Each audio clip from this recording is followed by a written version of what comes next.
Fala galera, mais um episódio aqui do Odisseia Cult e dessa vez o tema é sobre séries. Séries indispensáveis que vocês têm que ver. Hoje a gente vai fazer um panorama aqui, nós vamos falar sobre séries favoritas.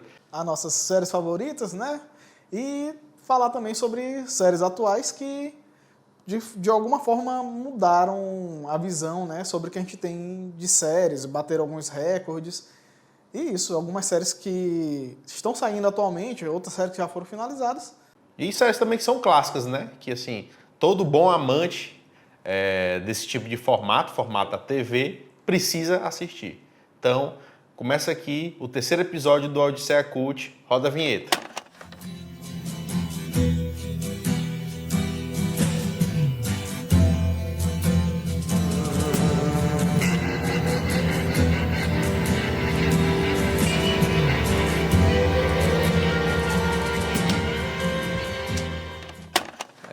Acho que é bom a gente começar sobre O que está em comum, né? o queridinho da equipe do Odisseia Cult, que é Sons of Anarchy. Sons of Anarchy, que... Cara, me surpreendeu, Dudu, porque assim, eu só conhecia mais duas pessoas que gostavam e acompanhavam na mesma época que eu estava acompanhando. E então, tipo, pra mim isso foi aquela série que eu falo pra galera, indico, tem que assistir essa série, mas o pessoal quase... Não, sobre o que é? Ah, não conhece e tal, mas que é uma série muito boa. Até porque é difícil você dar uma sinopse sobre Sons of Anarchy. Eu tenho uma sinopse. Eu tenho uma definição. Não, essa sinopse Renato, aí... não, Dudu. Não, vamos começar o programa aqui com discórdia. De forma polêmica. Não, mas é porque tu tá lembrando errado, rapaz. Não era essa. É o seguinte, ó. Eu considero Sons of Anarchy como se fosse o Grey's Anatomy Porra. para homens. Entendeu? Viu? Entendeu? Não tô dizendo que é igual a Grey's Anatomy, tô dizendo que é um paralelo ali. Você tá desqualificando a série. Que é isso, cara. É Grey's Anatomy é ó, uma grande série porque, mas assim, eu tô sendo bem generalista. Tô sendo bem simplista, assim. É porque grande parte do público de Grey's Anatomy é feminino. Sim. Grande parte. Então, ao que me parece, a série Grey's Anatomy tem vários elementos que atraem o público feminino. Sim. E o Sons of Anarchy ele é o é a mesma contrário, coisa. assim, ele é antítese. Ele tem vários signos ali que atraem a masculinidade, né? Homens andando de moto, a broderagem, né? Aí tem a atriz pornô, enfim. E é um novelão, cara. É um GTA televisionado muito bom, cara. Muito bom. A série é excelente, eu discordo dessa parte. Não, mas eu não tô dizendo que é ruim, eu tô dizendo que é ruim, mas é boa, cara. Eu assisti assim também numa lapada. Assim como me surpreendeu também, eu comecei a assistir Grey's Anatomy. E Grey's Anatomy também tem muito disso, né, cara? Tem muito... putaria no hospital. Né, pô, edita. Mas voltando para Sons of Anarchy, o que me fez me apaixonar pela série? Porque é a minha série favorita, embora eu não considere ela a melhor, mas é a minha favorita. Primeiro, são vários personagens e cada personagem é bem desenvolvido, tem as suas camadas, tem o seu contexto. Até aquele personagem assim que você pega um personagem secundário, o terciário, ele é desenvolvido. Uma hora ou outra na série ele vai ser desenvolvido. E como trata assim de querendo ou não, vamos colocar ele na temática de máfia. Ele é uma máfia moderna. Sim, ele é justamente briga de gangues e tal, motociclistas e atividades ilegais, né? E briga de família. Casos de família. E pegando o gancho do que o Renato trouxe, talvez esse atraia mais o gênero masculino justamente porque é um clube de motoqueiros que se envolvem em coisas erradas, armas, transporte de drogas e etc. Tem as brigas entre gangues, enfim, tem tiroteio, tem porrada, tem morte à beça. Mortes dos jeitos mais diversos gêneros. E por outro lado, eu vejo que as pessoas têm uma certa rejeição com a série. Primeiro, porque é uma série violenta, ela tem violência. Ela é uma série que tem um linguajar assim, pejorativo e sexual muito alto. Muito pesado, sim. E assim, também é uma série, embora eu considere isso um ponto negativo, mas ela tem bastante cena de sexo. E a maioria poderia ser cortada. Pra mim é positivo. Isso é um problema que eu vou falar depois sobre séries que Em geral, é um problema... apelam para esse conteúdo torna sexual. apelativo, né? Mas assim, a história é muito bem conduzida, é baseada em Hamlet, né, do Shakespeare. É criada Hamlet, pelo nosso... Kurt Sutter, que interpreta o Otto. Atua, roteiriza, produz e... Deve dirigir, às vezes. Sim, dirige vários episódios. E, cara, ele criou esse universo e é incrível, né? Tipo, como o Dudu tinha dito, são vários personagens que, tipo assim, o que acontece na série? Você tem ali um dos personagens, esquece os outros, deixa mais a pá. Cara, só no Motoclube, se eu não me engano, são 9 personagens recorrentes. Destaque. Que todo dia vão ter e tal, aparece, vai ser aprofundado. Aí tem as famílias dele, tem os rivais deles, tem O drama pessoal de cada um, sim, é incrível. E, tipo, pô, você literalmente vai acompanhando o cotidiano deles. Tanto que os episódios geralmente começam com algum dos personagens acordando e termina de noite. É como se passasse um dia. Assim. Tem muitos episódios que fazem esse acompanhamento. Eles acompanham realmente do nascer do dia, mostra o dia no motoclube e eles finalizando a noite. Um episódio acompanhando literalmente o dia do MC, né? Do Muitas motoclube. tretas. Muitas mortes. Coloca treta. Troca de tiro. E antes da gente passar para a próxima, eu acho que um ponto também bom é o elenco, né? Você tem o Ron Perlman. Não, que é o Hellboy, o que chama é justamente o Ron Perlman, ele já sexagenário, quase septagenário, e faz um antagonista ali, um anti-herói. Ele é bem dúbio, ele oscila entre realmente ser muito, muito ruim, mas fazer o bem para quem ele gosta, assim, do jeito dele. E a atuação dele, falar do Ron Perlman, é um dos meus atores que eu gosto, um dos meus queridinhos, assim. Ele não é do escalão principal ali de Hollywood, mas todo filme dele eu gosto. E tem outros vários, né? Tem o próprio protagonista, o Charlie Hunnam. O cara... Rapaz, esse cara, ele é muito magnético, cara. E assim, tem outros personagens também que a gente não lembra, mas, por exemplo, o Tibbs, ele apareceu em Gladiador. Não, o Tibbs, ele faz vários filmes, ele é um O ator... cara lá da cicatriz que ele tá É o Tibbs. É o Tibbs. E Coração Valente. Coração Valente. Ele é um ator... Agora eu não sei se ele é escocês ou é inglês mesmo. Inclusive, a cicatriz dele, né? É Glasgow, Smile Glasgow, alguma coisa assim. Tem o Tig também, que ele faz várias outras pontas. Sim. Inclusive, o Tig, na minha opinião, é um dos melhores personagens de Sons of Anarchy. Disparado. Ele é muito controverso, ele é... Muito carismático Ele também. é muito carismático. Tipo, cara, ele tem um relacionamento com a... Esqueci agora o nome do personagem. Que é um travesti, Que é né? o travesti bicho. É muito bom. Muito bom, cara. E aí, essa gente seguindo, qual é uma série que você destacaria também, imprescindível para ver? Dudu, eu vou indicar a minha preferida também, assim, ela não é considerada a melhor série já feita, que sempre fica na disputa entre Sopranos e Breaking Bad, isso aí depois a gente vai ter essa conversa. Mas Mad Men, pra mim, é uma série, minha série favorita, me pegou do início e eu depois fui acompanhando cada temporada mais e dentro daquele universo da publicidade dos anos 60, né? E por quê? O Mad Men, ele não tem, digamos, ele não é uma série que te prende, uma série que fala sobre crime, ação, não. Ele é uma série mais de diálogos, é uma série mais sobre acompanha o dia a dia do Don Draper, né, que é um publicitário. Só que, tipo assim, ele não é um publicitário, ele é o melhor publicitário de Nova York e depois tu vai vendo por que ele é o melhor publicitário de Nova York. Eu acho que até normalmente eu falo muito sobre subtítulos.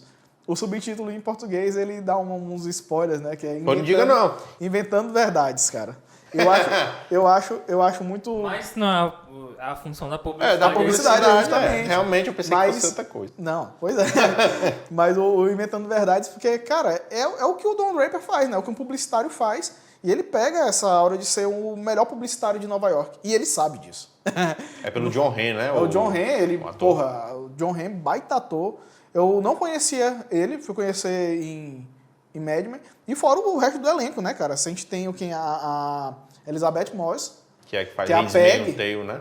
Quem? Handmaid's Tale. Handmaid's Tale, justamente. Faz o Homem Invisível. Ela é uma boa atriz. Ela é uma boa atriz. E fora... ela se entrega muito no papel dela. E o papel dela é um papel que a Peg é a minha personagem preferida. Na verdade, vou fazer um adendo aqui, eu fico em dúvida entre ela e a personagem da Christina Hendricks, que é a Joanne, que em português Muito boa. ficou Joana. Pra quem traduziu isso, tá de parabéns, só que não.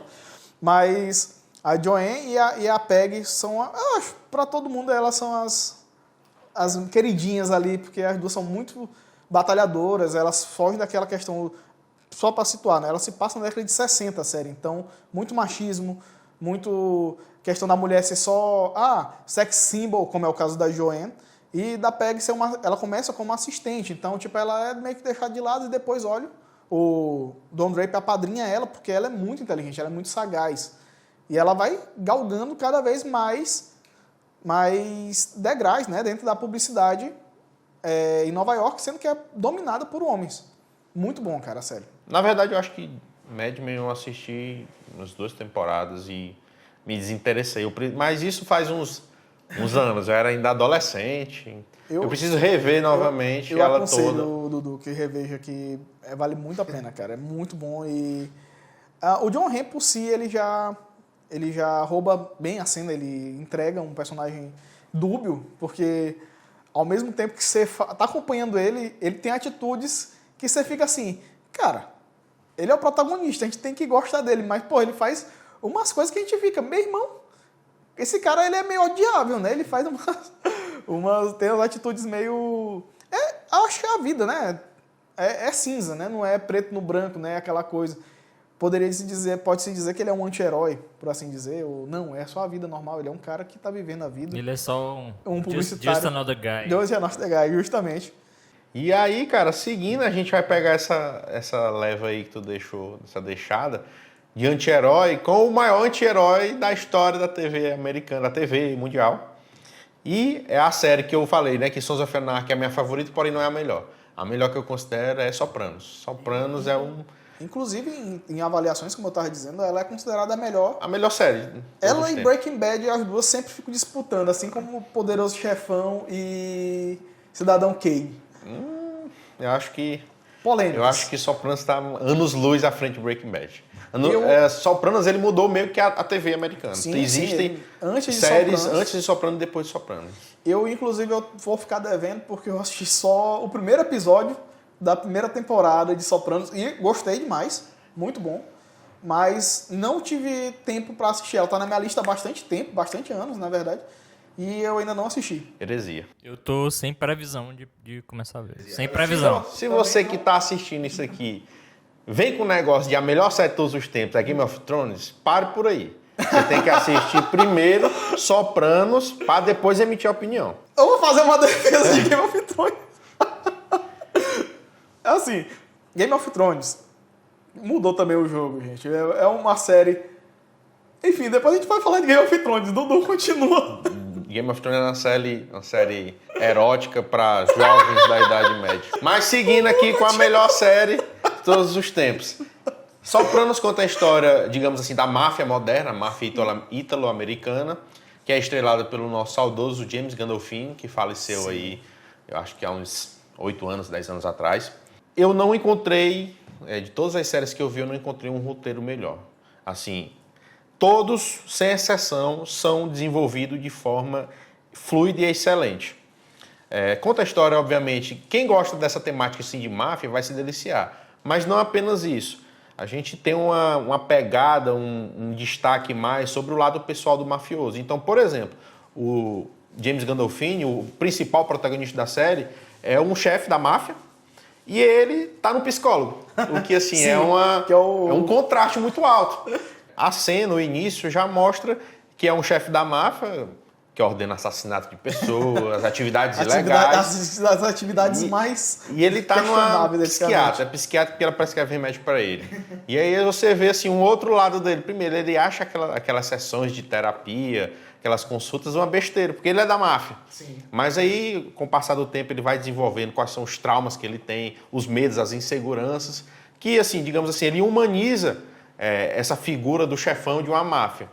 E, como eu falei, todos os personagens eles são bem desenvolvidos, eles são extremamente carismáticos, principalmente o principal, que é o Tony Soprano, porque, assim, ele é acho que ele conseguiu o título de o maior anti-herói em que eu odiava e amava ao mesmo tempo. Porque ele toma atitudes muito questionáveis, atitudes erradas, ele sabe que está sendo escroto, você que está vendo, pô, esse cara é muito escroto, mas ao mesmo tempo você quer que as coisas deem certo para ele. E assim, ele segue cada temporada vai ficando melhor. Cada temporada fica melhor. E é uma daquelas poucas séries que a gente pode dizer, olha, ele começou bem. Tem aquele meme dos cavalinhos lá. Sim. Então, início, meio e fim. O final é muito bom, condiz com tudo que foi descrito na série. E tem aquela questão também de continuidade. Então, você vê uma coisa acontecendo no segundo episódio da segunda temporada, vai influenciar lá no último episódio da quinta, por exemplo. Então, o roteiro é bem amarrado. Sopranos, quem ainda não viu, tá perdendo tempo. Tem na HBO uma série HBO, que a gente pode até falar que assim, a HBO é a melhor produtora de séries. Tem uma qualidade muito boa, cara. O HBO é quase como se fosse um atestado de qualidade. Sim. Né? Sim. São séries que fazem muitos sucessos, tanto na crítica como com o público. Então, por exemplo, tem The Last of Us, Game of Thrones, tem The Wire, que a gente vai falar mais. The Wire, o Band of Brothers. True Detective.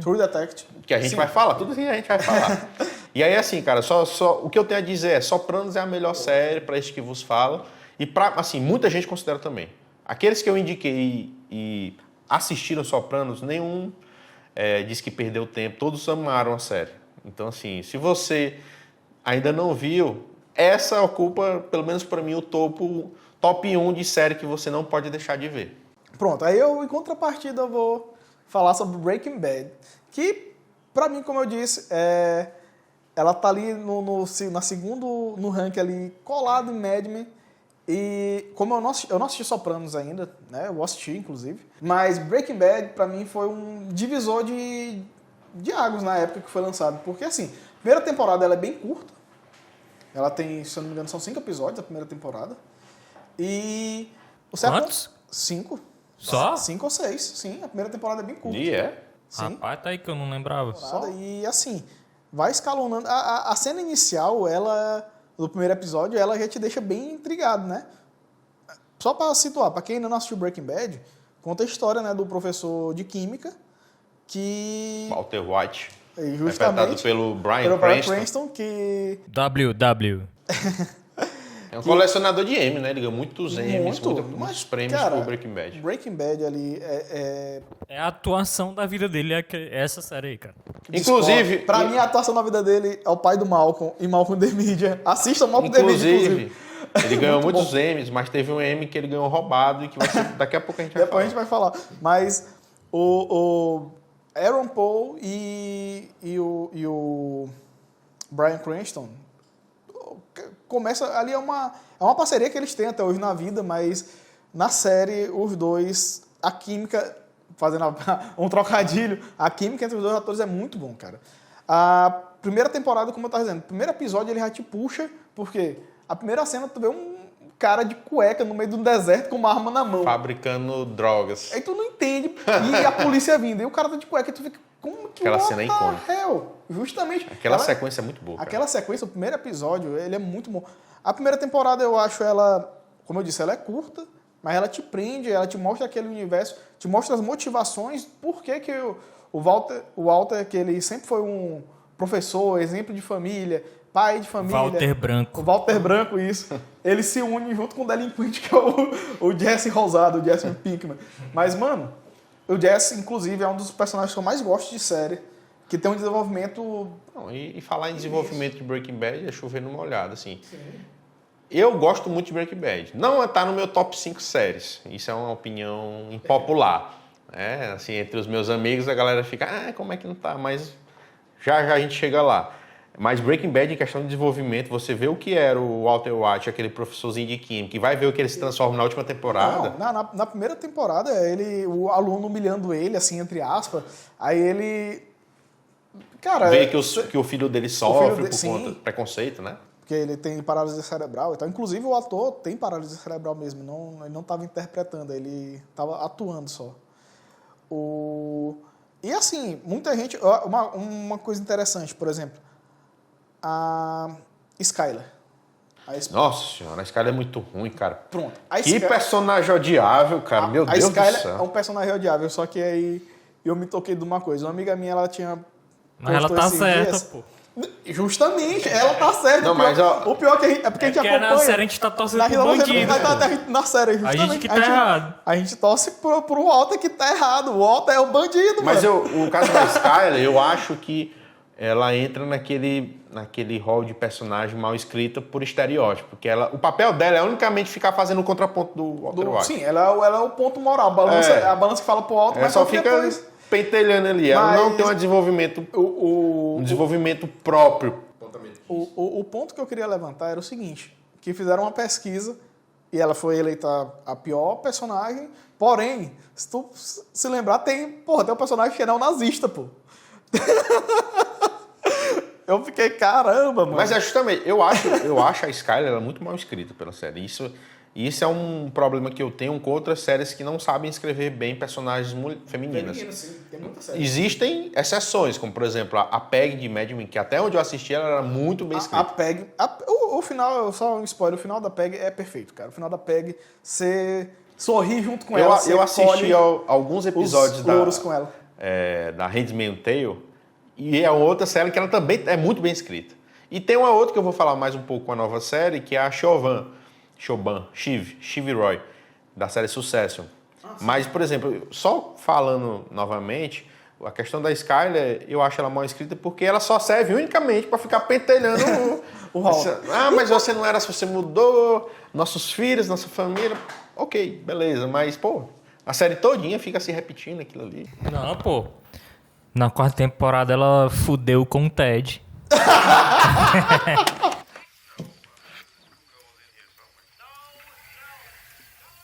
I fucked Ted.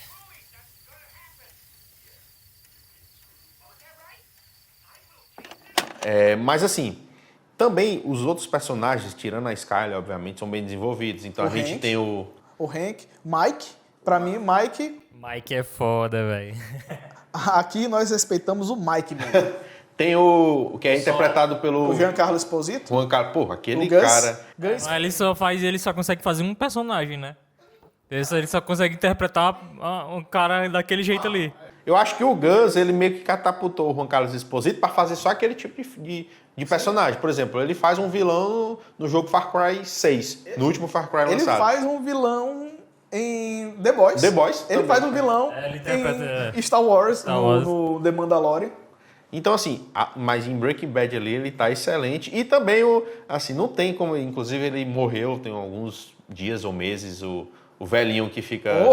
E também tem aquela cena icônica, que eu acho que é na quarta temporada, em que ele tava falando com a Skyler. Do The Door? Quem que bate na porta? I am not in danger, Skyler. I am the danger. A guy opens his door and gets shot, and you think that of me? No. I am the one who knocks. E aí, assim, Breaking Bad é bastante famosa, eu acho que poucas pessoas não vão ter visto. Estourou na Netflix. Pô, inclusive, falando em Netflix, eu já ia dizer, cara, a gente esqueceu de falar do personagem ótimo, que é o Saul Goodman. Sim. Do Bob... Como é o nome? Bob Oderick. Cara, incrível como ele também era um personagem B, assim, ele sempre foi um ator que faz filmes B ali, faz alguns personagens. E depois dessa série, deu uma alavancada na carreira. Better Call Saul. Better Call Saul, outra série muito boa. Eu só assisti a primeira temporada, gostei demais. Não assisti as outras. Eu acho ela mais fluida que Breaking Bad. Com certeza. Não é mais o primeiro... O projeto grande. Eles já amadureceram mais. Ele amadureceu... Tudo que ele experimentou em Breaking Bad, ele colocou ali de forma mais madura. E tem o nosso Mike. Tem o Mike, sim. Tem mais Mike em tela, cara. Então já fica a dica aí, Breaking Bad e seu derivado, Better Call Saul. E aí a gente tava falando sobre o poder de Walter White. Tem uma série que acabou tem uns 2 a 3 meses, na HBO original HBO, Succession. Que, caralho, que série. Eu tava terminando de ver ontem, porque acontece uma coisa ali na quarta temporada que eu fiquei, pô, sacanagem. E aí eu fui terminar de ver ontem, cara, e que obra de arte. Não tem um episódio, daquela série não tem um episódio ruim. Que só melhora, né? Só melhora. Não é aquela série que, assim, tem ação, por exemplo, Breaking Bad, Sopranos, Son of Anarchy, que não. Ela é uma série que... Uma empresa, mega empresa publicitária, e como é a disputa pelo poder dessa empresa. Nós temos o Logan Roy, que é, assim... Talvez um dos personagens mais bem escritos da história da TV também. Eu consigo colocar ele ali, Tony Soprano, tudo no mesmo patamar. E tem os filhos que lutam pelo poder, cada um com sua personalidade sendo desenvolvidos.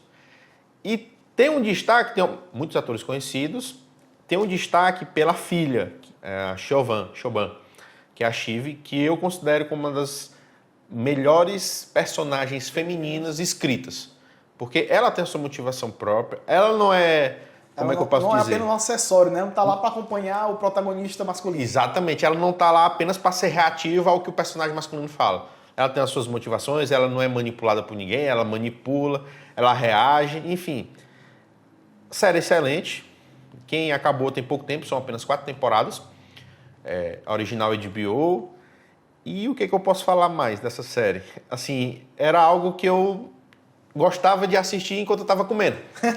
Porque a série do almoço, Dudu? A série do almoço, cara, porque era tão boa a sensação que eu precisava estar comendo alguma coisa para assistir ela. Até para uma sensação de prazer maior.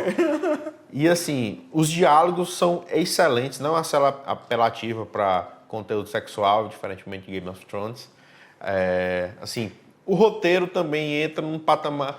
Roteiros HBO tem um certificado, um selo de qualidade, e essa não tem como passar despercebida. Mas vamos aí, qual é a próxima série? Cara, eu queria indicar uma que na época para mim foi revolucionária e se tornou uma das minhas séries preferidas. Eu assisti pela curiosidade, porque quando foi lançada, ela foi lançada como a primeira série animada da Netflix. Tô falando de BoJack Horseman, não sei se vocês assistiram. E tipo assim, essa série é aquele que a gente tava falando, né? Ela vai escalonando. A cada temporada ela só melhora. Primeiro começa ali como... Sai de um cavalo. Justamente, é o cara que é um cavalo. Cavalo falante. Um cavalo antropomorfizado. O universo de BoJack é justamente esse. É um universo onde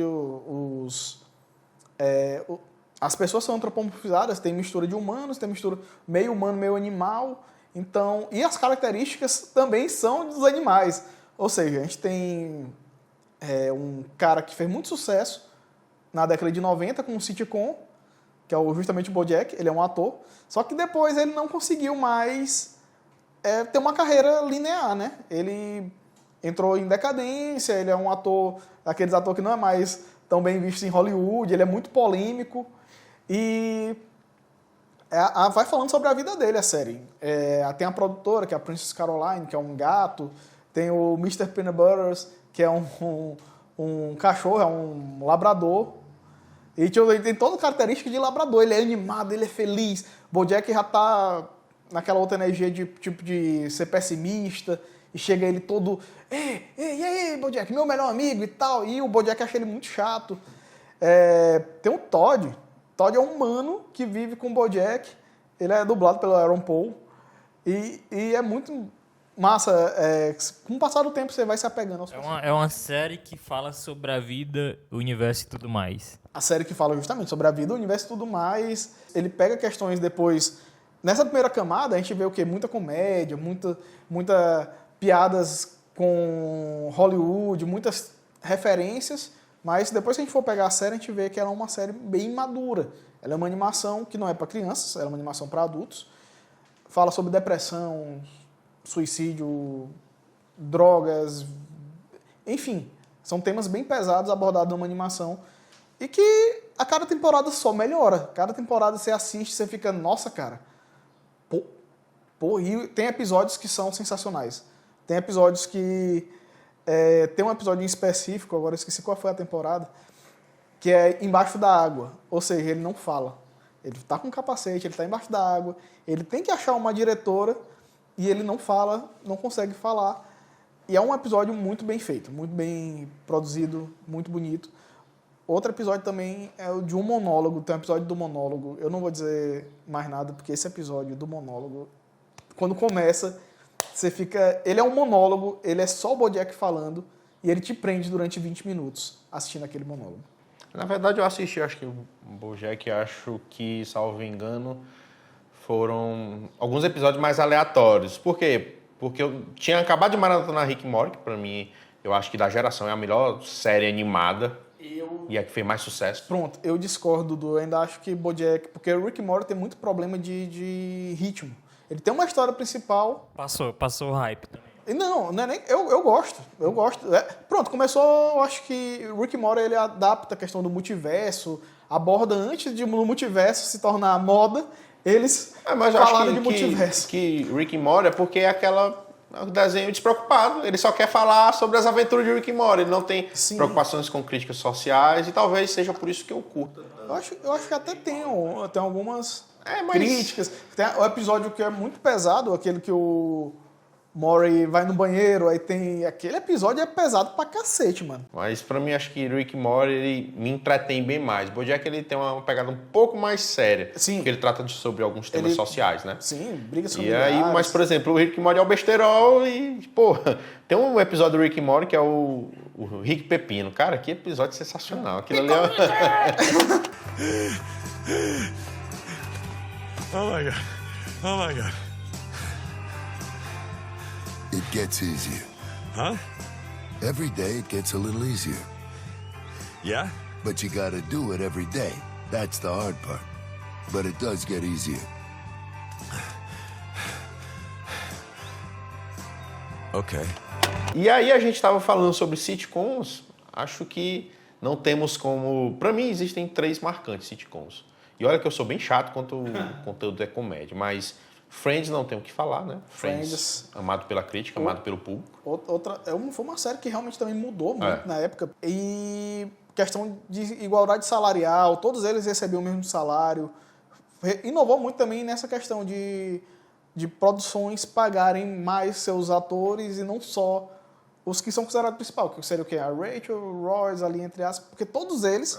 são importantes. Então, e na época os atores eram muito amigos, né? Sim, justamente. A partir, eu acho que foi a segunda temporada que eles falaram, não, todo mundo recebe a mesma coisa. E o tempo é bem dividido entre tela. Sim. O problema de Friends, o que acontece? É porque eu acho que, principalmente ali do meio pro final, ele perde a mão em romances, em barrigas que o roteiro vai criando. Rachel e Joey, não. Nunca desceu, cara. A maior polêmica de Friends. Nem a Emily e o Royce é tão polêmico. Afinal, Emily, pior personagem de Friends? Não. Comentem aí, galera, se vocês acham. O pior personagem de Friends é a Phoebe. Que isso, cara? Como assim? By far, a Phoebe é muito chata. Puta merda. Opiniões polêmicas, nós temos. Em contrapartida, por exemplo, eu acho a Mônica muito boa. A Mônica é muito boa. Ela tem a Mônica, a Jennifer Aniston, principalmente, ela, ali eu acho que ela carrega muito a série nas costas. Tem episódio que ela mas tá falando da Mônica? A Mônica, e mas tem a Rachel. A Rachel, uhum. Principalmente em comédia corporal, cara, ela dá um show na série ali. E assim, tipo, ela foi a atriz também que depois de Friends, ela catapultou muito. Agora, falando... Pra mim, o melhor é o Chandler? É o Chandler, não. Chandler é o preferido. Também. Infelizmente, ele não teve uma carreira assim no cinema, porque ele teve um problema questão com de depressão, drogas e assim, a droga que ele usava era o que? Era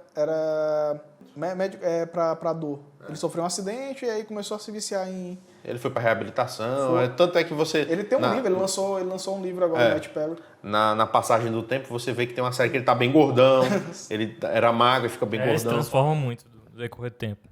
E aí, assim, seguindo com o sitcom, tem uma que pelo menos pra mim é muito marcante, foi a série que eu mais dei risada na minha vida, que é Two and a Half Men.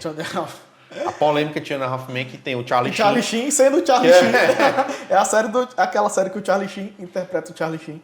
E tem o irmão dele, que o irmão dele acho que foi uma grande surpresa pra comédia, eu nunca me esqueci o nome dele, mas é o que interpreta o Alan, que, aquele cara, ele tem uma veia cômica absurda. E assim, o Charlie Sheen, ele, querendo ou não, tendo os problemas que ele tem, sendo um cara completamente... Eu não sei nem descrever o que ele é na vida real. Ele é um personagem. Mas eu acho que na vida real ele extrapola bem mais. Sim. Mas ele é um cara também, um ator que, ele tem as tiradas cômicas excelentes. É difícil você ver um ator que tenha... como é que eu posso dizer? Tem o dom de fazer cenas cômicas sem precisar usar daquele... Porque, em contraponto, o irmão dele, o Alan, ele é muito espalhafatoso. E ele não é um personagem mais comediante. Mas que é muito engraçado. Exatamente. Inclusive, né, o Charlie Sheen, só pra comentar, né, que ele foi, como é que se diz? Ele foi cancelado antes do cancelamento do personagem dele. Dica importante. Two and a Half Men é boa, até vamos botar ele até a sexta. Até a sexta, sétima. Depois disso, ele foi demitido porque ele xingou o produtor, o criador da série. E acho que uma outra, seguindo o rumo de sitcom, é o que todo mundo fala, muita gente não gosta, que é The Office. A The Office? Pensei que fosse... Depois eu vou falar de outra. Pensei que fosse falar do Guarda-Chuva Amarelo. How I Met Your Mother. How I Met Your Mother. Essa é ruim. Essa série, Opiniões polêmicas. essa série, olha, How I Met Your Mother, primeiro, é uma cópia do camelô... De Friends? Não, camelô não, desculpa. Mas é uma cópia barata, que todos os camelôs merecem respeito, mas é uma cópia barata de Friends. Só isso. É uma cópia barata. É dito, Renato, é dito. O pai do camelô. É muito ruim aquela série, é muito ruim. Eu tava falando de The Office porque, primeiro, é uma série que não tem as risadas. Eu, particularmente, gosto muito das risadas. Ele é em formato mockumentary, né, cara? Ele vai com formato de mockumentary. E ele tem a primeira temporada muito indigesta. Muita gente que eu conheci não gosta da primeira temporada. Eu gosto. Eu gosto da primeira temporada. A primeira temporada é a cópia, porque The Office é a versão americana da versão inglesa. E ele, literalmente, ele copia a versão inglesa. E a versão inglesa é uma coisa... São só 5 episódios, 6. E que... É muita vergonha alheia, cara. É muita vergonha alheia. Você assiste e você diz, não, mano. Eu acho que é justamente mano. Esse o problema da... Não é esse o problema, não. Acho que esse é o que define melhor The Office. Vergonha alheia, sim. Agora eu acho que o Steve Carell, né, ele fica mais à vontade a partir da segunda temporada. Porque a primeira ele tá imitando E ela vai ficando, cara, escalando. Uma melhor que a outra, uma melhor que a outra. Geralmente, quando o pessoal indica, o pessoal fala, cara, tanca essa primeira temporada. Exatamente. Mas vai valer a pena o resto. E aí, assim, encerrando essas sitcoms, tu vai falar de alguma outra? Eu vou falar de uma sitcom aqui, ela é um pouco mais antiga, mas que pra mim, ela pega muito. Ela, na verdade, é uma sitcom mais antiga, né? Era da década de 80. Anos Incríveis. Eu não sei se vocês assistiam também. Tempo do Quem tem menos de 50 anos, menos de 50 anos não vai entender o que ele tá falando. Revelando a idade aqui. Não, mas passou na TV Cultura, passou na Band. Eu acompanhava pela TV Cultura, inclusive. E conta a história do Kevin Arnold, né? Que ele é um jovem com todas aquelas coisas de jovem, crescendo, romance. É um coming age. É um coming age, isso. Em série, né? Em série, justamente. E, tipo, ela é muito engraçada, a gente vê situações cotidianas, a gente se identifica com... Lições da vida. Lições da vida, justamente. Também tem drama, lógico, né? É uma lição de vidas. Mas que pra mim me pegou muito. É uma série que eu olho com carinho e toda vez que eu assisto, eu procuro pra ver e tal. E realmente, quando passava ainda, a última vez passou na Band, gostava, toda vez que passava a assistir e sempre gostei dos episódios, né? Então, acho que fica a indicação dessa série. Nessa época não era nem chamado de série, era novela nessa época. Novela. Tudo era novela. A novela do Canal 2 da TV Cultura. A gente cresce num instante. Um dia estamos de fraldas, no outro dia vamos embora. Mas as recordações da infância ficam conosco por muito tempo. Falando de Anos Incríveis, eu queria destacar 2 minisséries, né? Porque tem gente que não... talvez uma grande rejeição por parte de séries televisivas do público seria... Que ela não tem mais fim, né, cara? Hoje em dia... muitos episódios. Começa a fazer sucesso, põe aí 10 temporadas, 20... Game of Thrones, estamos falando de você. Game of Thrones poderia ter acabado... Eu percebi que eu assisti foi muito, né? Mas, enfim...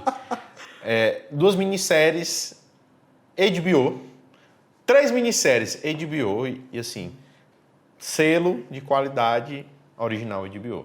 Primeira, Band of Brothers, que já indiquei aqui no canal, tem vídeo curto, procure lá. Tá no Instagram. Tá no Instagram também. No TikTok e no YouTube. E a primeira minissérie que eu vou falar é Chernobyl.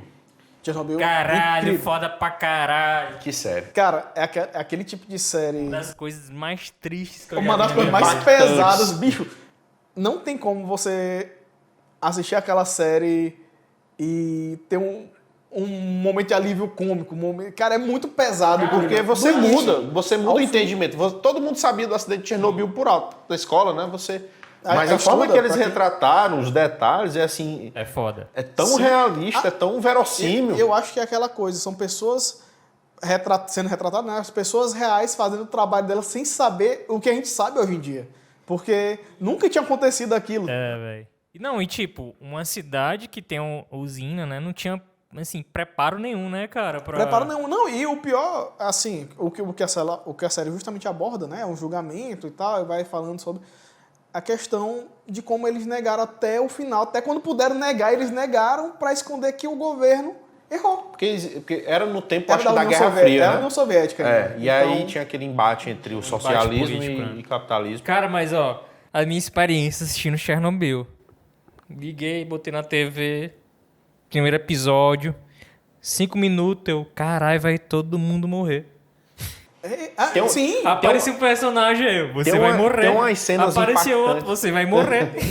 a cena dos E eles sabem que vão morrer. Não, no início, o pior é isso. Eles não sabem, né? Eles estão indo lá atender um chamado de um incêndio na usina. Bombeiro, velho. Bicho, a cena dos bombeiros pega E aí muito- a cinzazinha, a pessoa pensando, é neve, vai morrer todo mundo. Mano, Tem uma cena impactante que é meio que eles... estamos dando muito spoiler.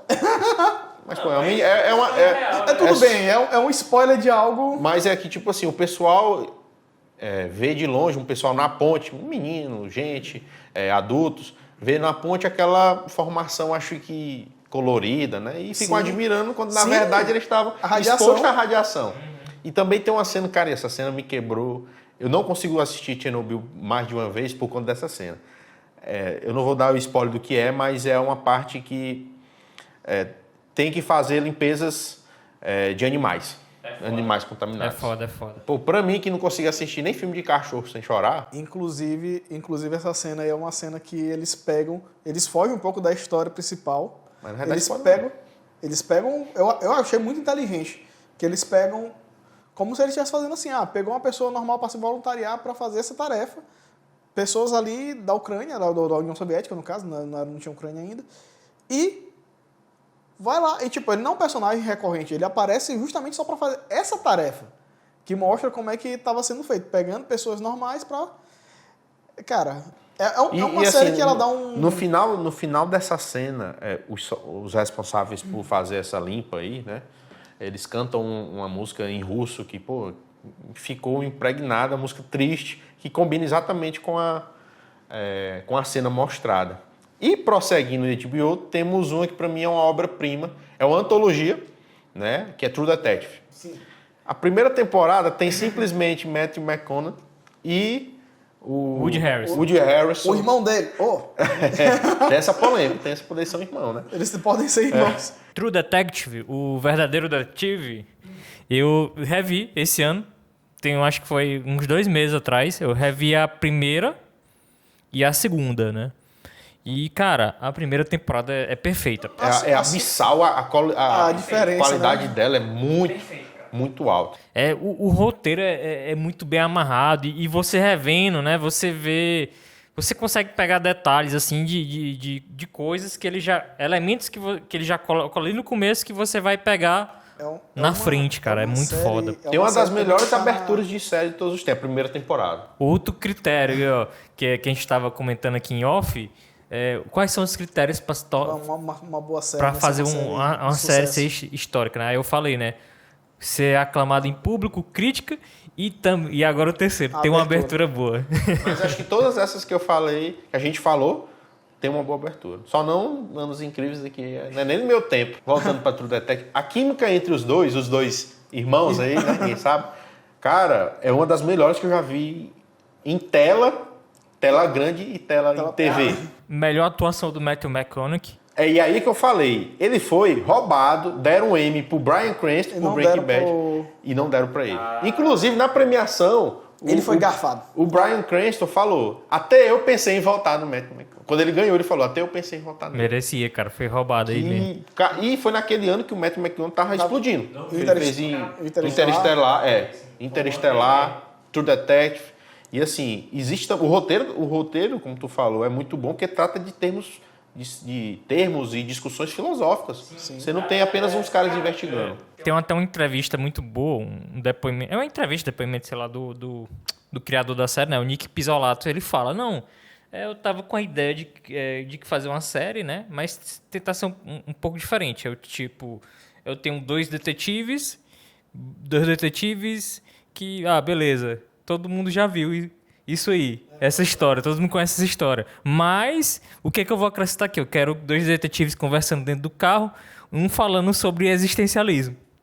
E daí ele começou a dar essa diferenciada na série. E é muito massa, porque você tem essa dicotomia, essa separação do Rust e do Cole. Cole.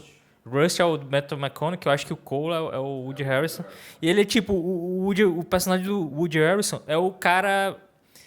É o homem comum, né? Ali daquela região ali do interior dos Estados Unidos, o cara da família tradicional, e o Rust é muito louco das ideias, o cara totalmente contraintuitivo, e tipo, eles se dão bem, cara. É muito foda isso aí, né, velho? Eu acho muito foda isso aí. E aí, assim, como é uma antologia, a cada temporada muda, é uma história diferente. Muda os personagens, os atores, enfim. A segunda temporada é fraca. É bem fraca comparada à fraca. primeira. A terceira dá uma melhorada. Ah, vai sair a quarta agora. A segunda é com Vai o ser Colin com Farrell. vai ser com a Judy Foster agora, a quarta. A terceira é com o Mahershala Ali, que eu gostei, assim, não é o nível da primeira, mas eu gostei. É porque A primeira... É porque o cara fez... Foi um clássico, o cara meteu um clássico ali, não tem como... Ele não tem como mais ele fazer de novo aquilo ali. E aí a próxima é com a Judy Foster, no próximo ano, né? Estreia, quarta temporada. Estreia próximo ano, sim. E aí, pegando o gancho, tem uma série que segundo a crítica, né? Que rivaliza com Sopranos, que também é original de HBO. The Wire, A Escuta. É uma série antiga, eu acho que é do início dos anos 2000, que fala basicamente sobre um grupo policial na repressão antidrogas numa cidade que é considerada até hoje extremamente violenta na vida real, que é a Baltimore. E aí, cara, assim, nós temos atores no início de carreira, como por exemplo Idris Elba, excelente. E cada temporada eles vão mudando o enfoque. Então, na primeira, o foco é voltado para as pessoas que estão, os policiais. A equipe policial, a equipe jurídica, os policiais de campo.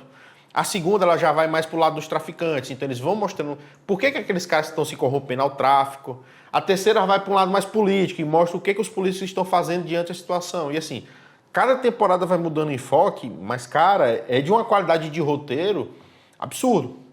O cara, o diretor, acho que criador da série, ele foi um jornalista na época. Então, ele sabia muito dos crimes reais que aconteciam.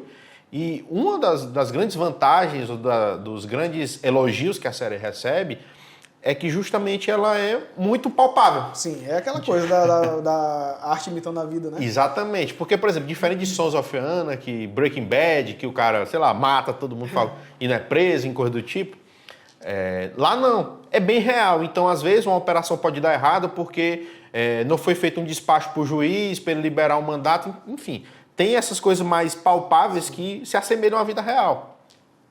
E aí vale, obviamente, a menção, porque eu considero ela top 5, minhas séries que eu considero melhor, né? Melhores séries. E a crítica também ama ela. Ela é bem elogiada. É bem elogiada mesmo, essa série. Então, se você ainda não viu e você continua com o negócio de Game of Thrones é a melhor série, você tem que assistir The Wire e Sopranos. É obrigatório. Aproveitando, eu vou fazer aqui o parênteses que a gente ia fazer no início, cara. Game of Thrones é consenso que ela se perdeu depois de algumas temporadas, mas que a primeira temporada é uma temporada muito boa.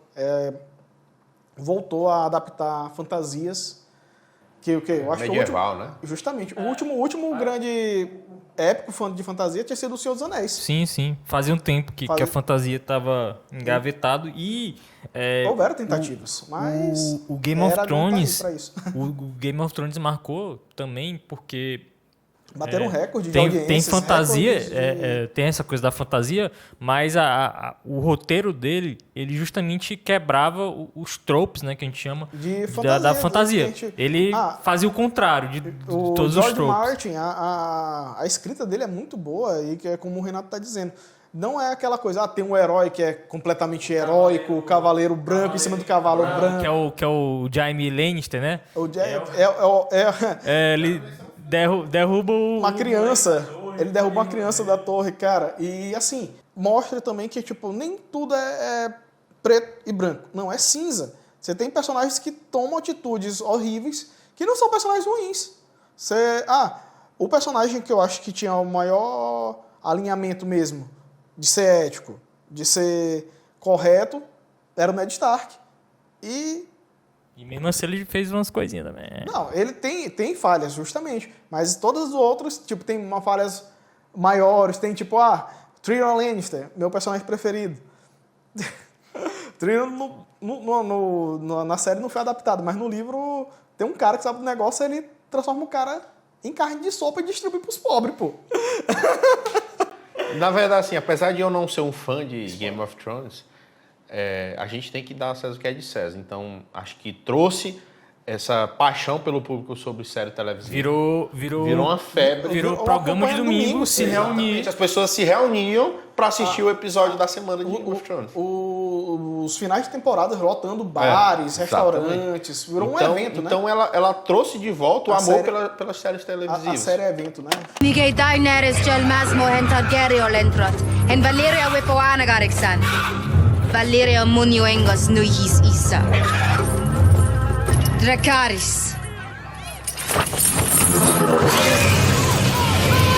E a gente também tem duas recomendações importantes para fazer. A primeira é Rupture, série original Apple TV, excelente ficção científica.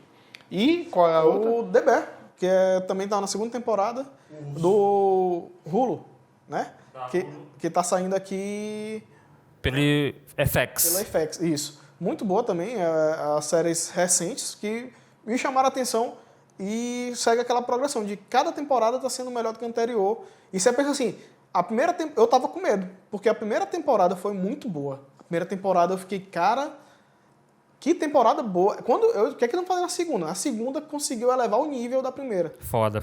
O episódio lá o flashback, né? Lá do episódio Natal. de Natal. Caralho, Não, que foda. Não tem spoiler não, que eu ainda não assisti não. Inclusive, o elenco, muito bom. Eles pegam um elenco muito bom, né? Um elenco de peso, assim. O cara lá, o que faz o carinha o irmão dele que se matou. Sim, o que John... é o do doidinho do... O Walking Dead. Justiceiro. É, o Justiceiro, mas ele também era Ele é o Shane do The Walking Dead. Rapaz, aquele ator é muito bom, cara. Ele Cara, é muito foda. Não, e assim, aquela questão que a gente... Não vou dar spoiler, porque o Lula tá pode aqui. não. Mas ele é um personagem bem misterioso que a gente fica assim, cara, qual era dele mesmo? Porque, enfim, Rich, melhor personagem, fica a dica. Rich. Fã de Taylor Swift. Fã de Taylor Swift. E aqui a gente está encerrando mais um episódio do Odisseia Cult, então não deixa de nos seguir nas redes sociais, Instagram, TikTok, YouTube. Dá o like. Spotify. E Spotify também.